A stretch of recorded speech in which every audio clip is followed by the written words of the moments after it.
Her Sports AIL Rugby Show, brought to you by Energia. Think of the possibilities. Hello and welcome to this episode of Her Sports AIL Rugby Show, brought to you in association with Energia. Think of the possibilities. You can catch up on this episode and every episode in the series on YouTube and our social channels, or listen to the podcast on every podcast app.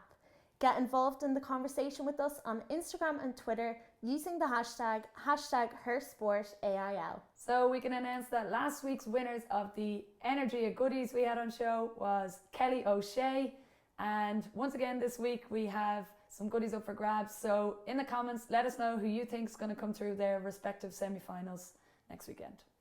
And today we will discuss round 9 of the league. We'll look ahead to the semi-finals and we'll chat with Irish International and Blackrock player Maeve Óg O'Leary. So Hannah, we're in the final weeks of this Energia AIL. We're down to our final 4 after round 9. What was your standout game from last weekend? Yeah, so we've had a great couple of weeks of action. A lot has happened around the table, but as you mentioned, we had our semi-finals up for grabs, and I think the pick of the bunch in round 9 had to be the game between Galwegians and UL Bohemians. Really important game for both those teams. They were kind of fighting it out for 4th place, that final semi spot, and UL Bohs ended up winning that game 13-7, which is quite a turnaround for UL Bohs to clinch that 4th place, considering they had a really poor start to the Energia AIL. So the last couple of weeks they've really upped their game a little bit. And do you think Galwegians will be disappointed in that? They've been a team that have really come on this year.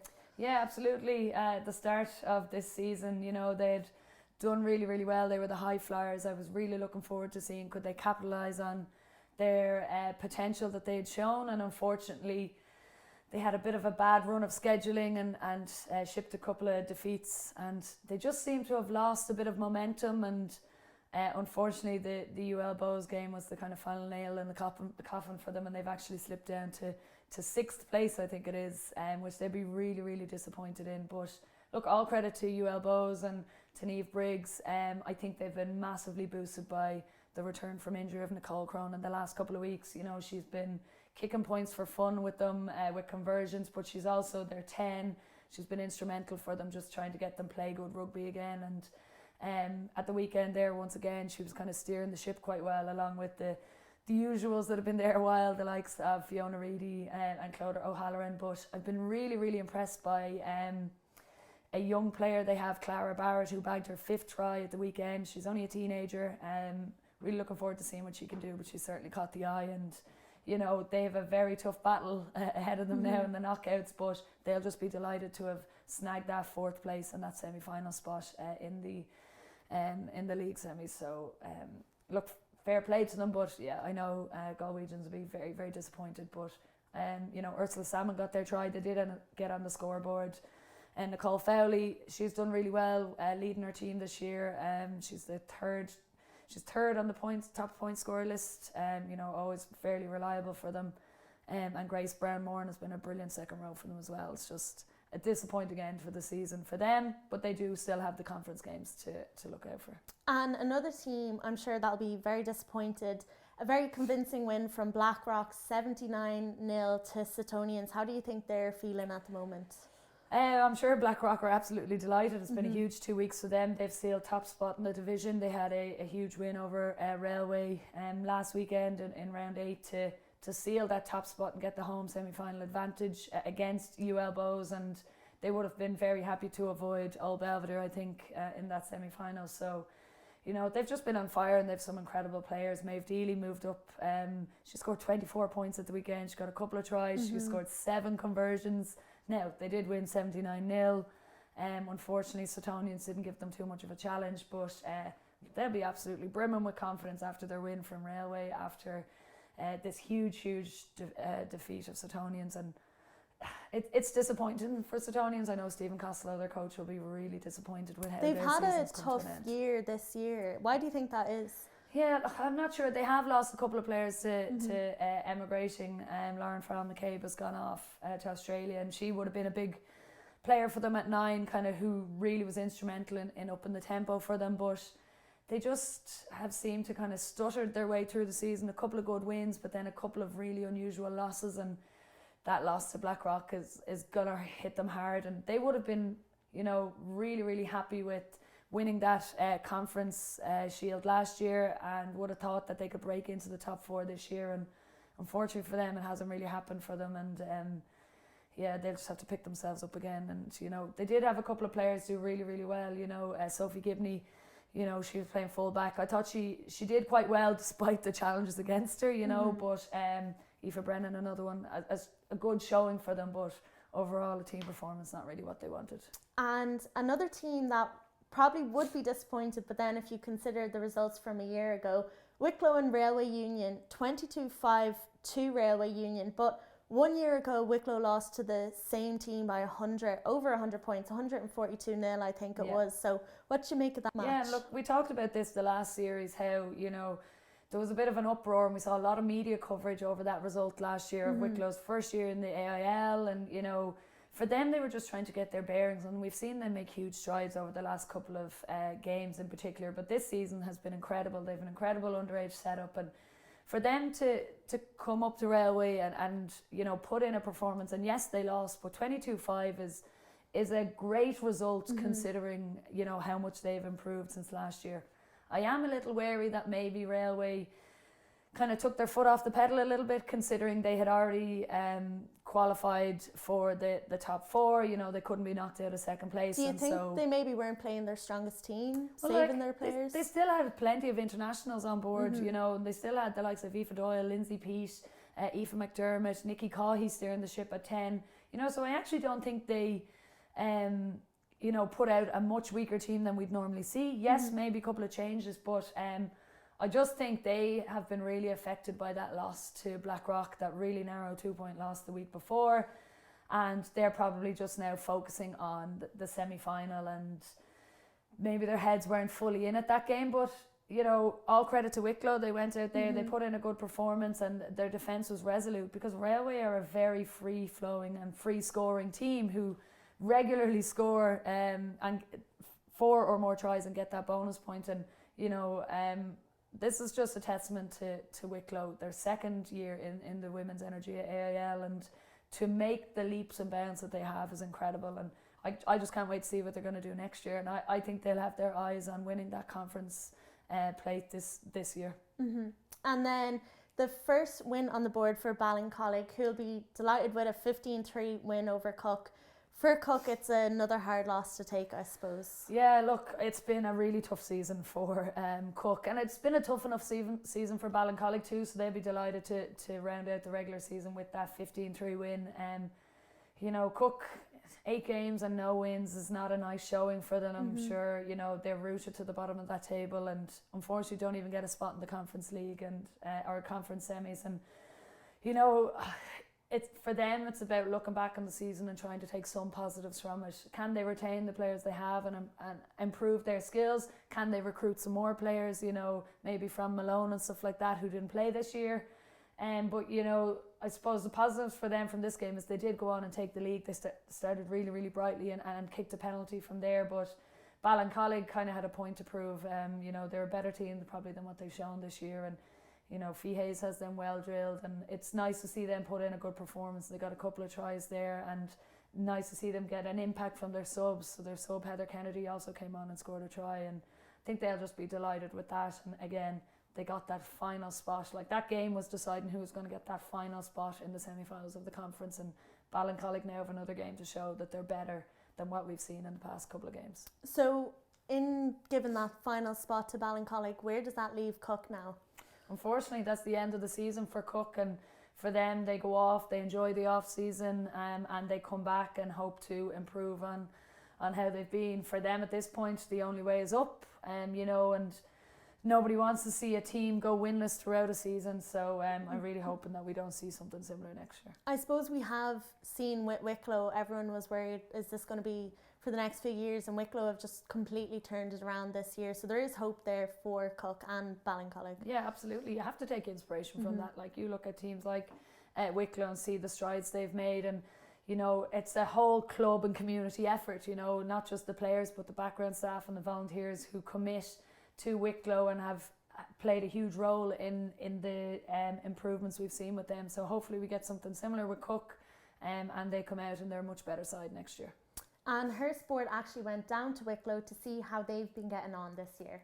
It's so amazing to see how far women's sport has come, especially in rugby. I know from the years of my sisters playing, there's so many people who've said it's not a girls' sport. I know from previous stuff that it has happened. So it's amazing to see Ireland players and competing in Six Nations and everything as women. It's really something to look up to. Do you know what amazes me is that how many years did you say you're playing rugby? 5. How many years did you say you're playing rugby? 6. How many years are you playing rugby? 11.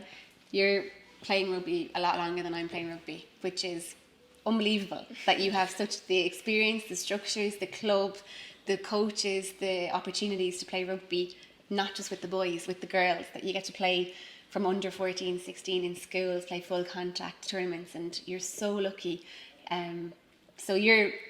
It's amazing to see that, and I'm so happy as an international athlete that didn't have that opportunity, that I see the opportunities here in Wicklow Rugby Club.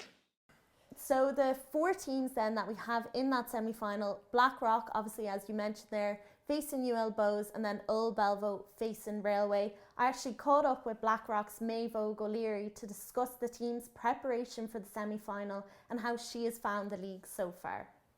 So Maeve Óg, thanks so much for coming on the podcast this week. Thank you so much for having me. So first of all, congratulations is obviously in order. You are through to the semi-final again. What does that feel like? Yeah, it feels great. I mean, it's kind of been a non-negotiable from the start of the season. We wanted to get there. Obviously, coming off the back of last season, we kind of had a job to do, a job at hand. So it's just part of that journey. So we're absolutely delighted now. And I suppose the work just continues. We've obviously been building throughout the whole season. We've had some injuries, but people are kind of getting back now. And so we've two weeks now to prepare. And, we're just really focusing on ourselves, and we can't wait to get out there and play. We're really enjoying our rugby this season, and we've such a fabulous squad. So yeah, it's great, and we're absolutely delighted. And what will those next 2 weeks look like? What sort of prep goes into it and training?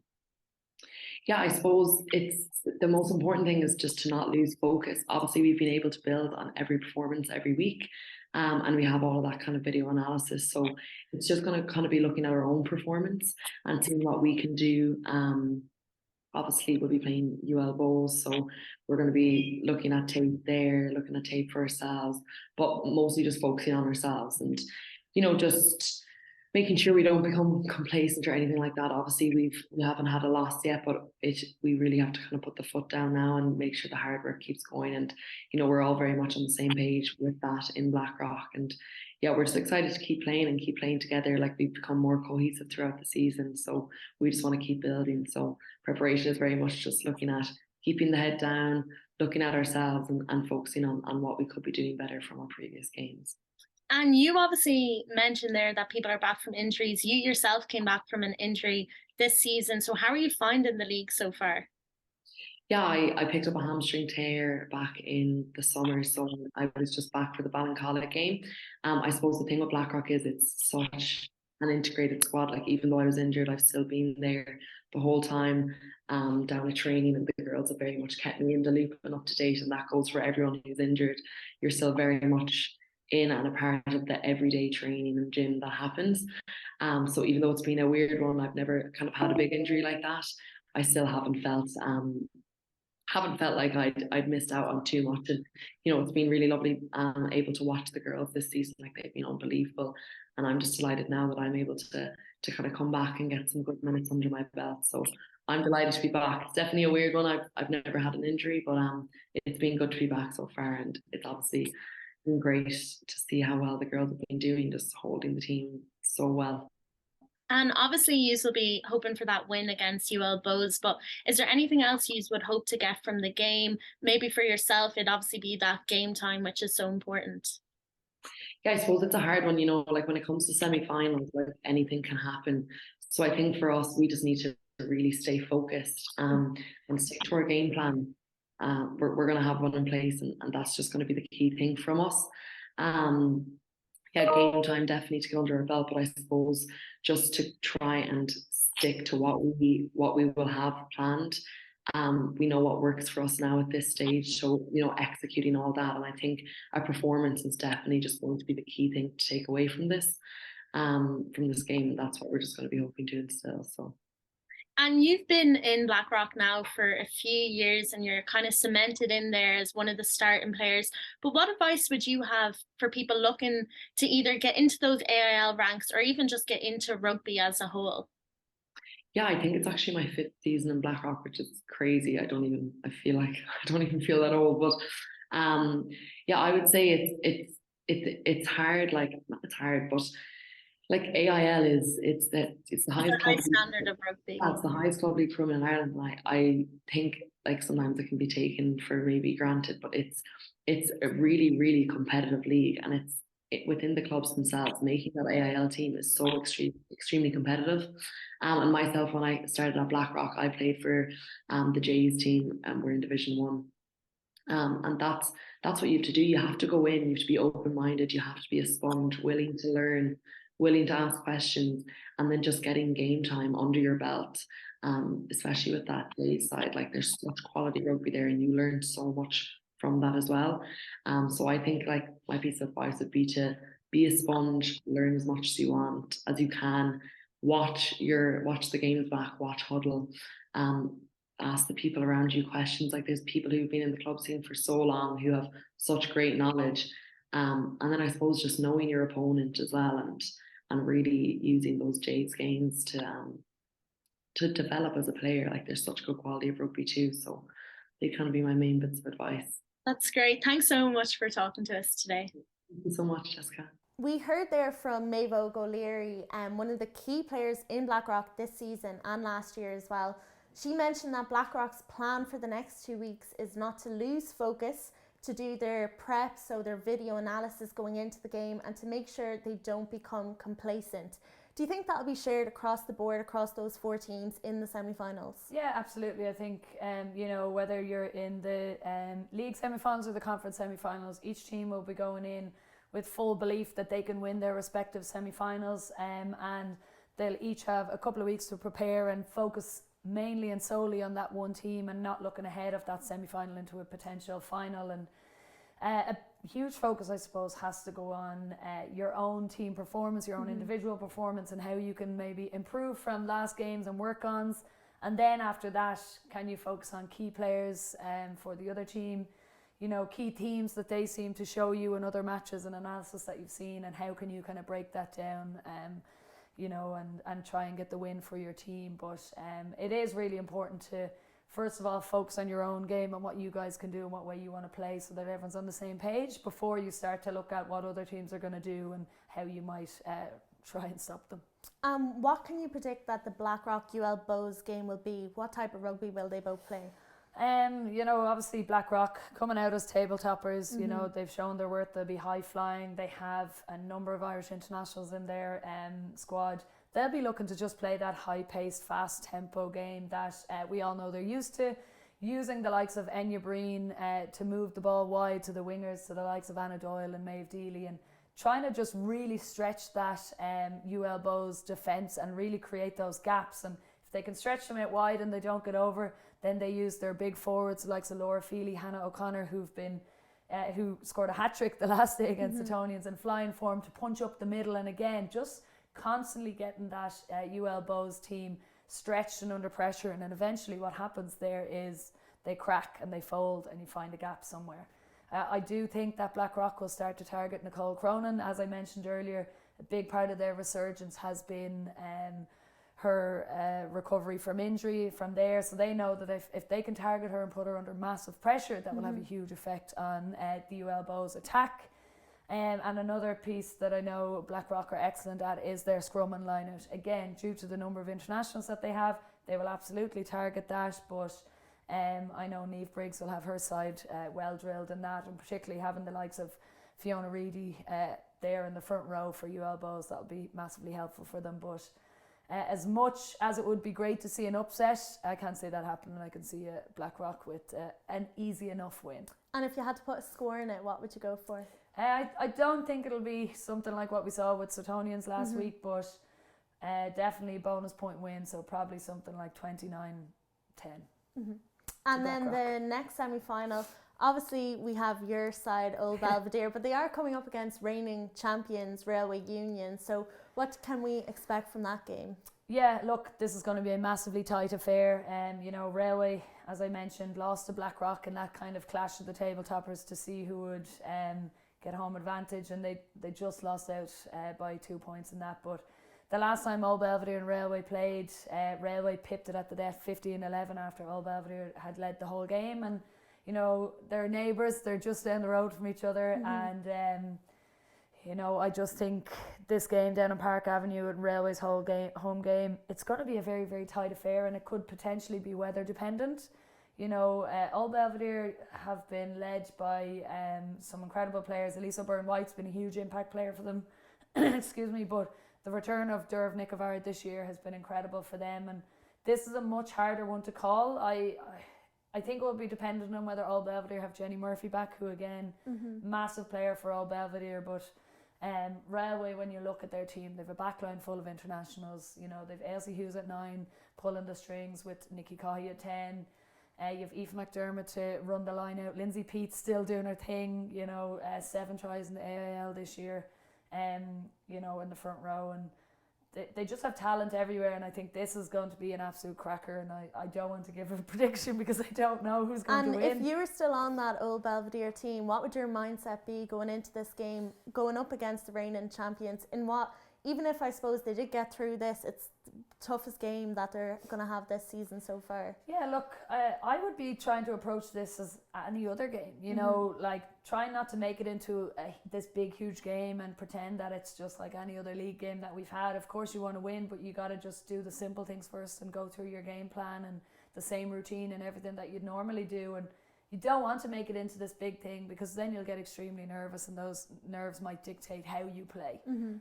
But it'll be exciting. These are the games you want to play, and you want to be playing against the champions. You want to come in as underdogs and take that scalp and show people what you're made of. So I can guarantee the Old Belvedere girls will be absolutely fired up for this after that close loss the last game. And as I said, we're rivals, you know, friends off the pitch, but definitely rivals on it. So should be a cracker. So we have those 4 teams then, but what happens to the teams that didn't make it into those semi-finals? Yeah, so 5th to 8th end up playing each other in a conference semi-final again. It's a great way for them to get some more games in, but also still have a bit of competition and get some silverware up for grabs. So Suttonians won it last year, beating Galwegians in the final. And again this year, both of them will be competing. They meet in the semi-final this time, with Wicklow, obviously, who came 5th this year, which is an incredible achievement for them. Up against Ballincollig as well. So for me, I think Wicklow will have a little bit too much firepower for Ballincollig, and again, it would be great to see them competing for some silverware in their second year in the AIL. The other side of it, Suttonians coming off the back of shipping a heavy loss, and Galwegians will be fairly deflated after losing to UL Bohs, so that'll be a much tighter affair, and I think it'll come down to, you know, who can get on the board early and then defend for their lives kind of thing. But I reckon both of those games and all 4 teams will be fairly high scoring in that one. So you're predicting Wicklow then for the final, and if you had to call it between Galwegians and Suttonians? I'm going to side with Galwegians because they showed the most promise, but I do think Suttonians play a much nicer brand of rugby.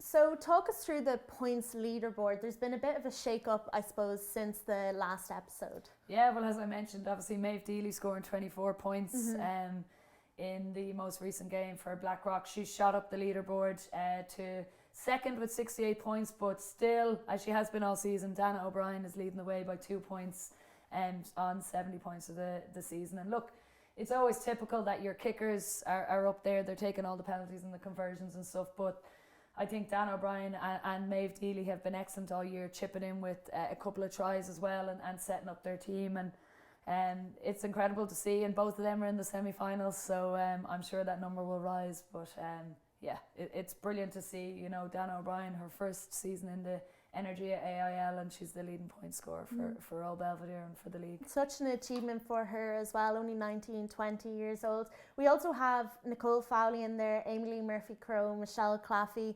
Do you think we'll see those points rise again this weekend? Amy Lee Murphy-Crowe, definitely not. She's in there on 50 points, having scored 10 tries all season. She's the leading try scorer. She will not be playing in the latter rounds because herself and a few others will be heading off to Dubai for the opening round of the HSB 7 series with Ireland. But it is an incredible achievement for her to be fourth on that list, considering she's not a kicker. Nicole Fowley, as I mentioned, she has kind of dragged her team through the league, but special mention to Michelle Claffey, who with a hat-trick last weekend brought her tally up to 8. She's the captain of Blackrock, she's a talismanic leader for them, an ex-Irish International. She'll be hoping to add to that over the next couple of weeks. So the game then to go to for round 9, you're predicting Old Belvedere and Railway, is it? Yeah, for the semi-final, yeah. If you want to see a cracking game, I would say Old Belvedere. And on the spot, if you had to put a score on it, what would you do? 13-12 Belvedere. Okay.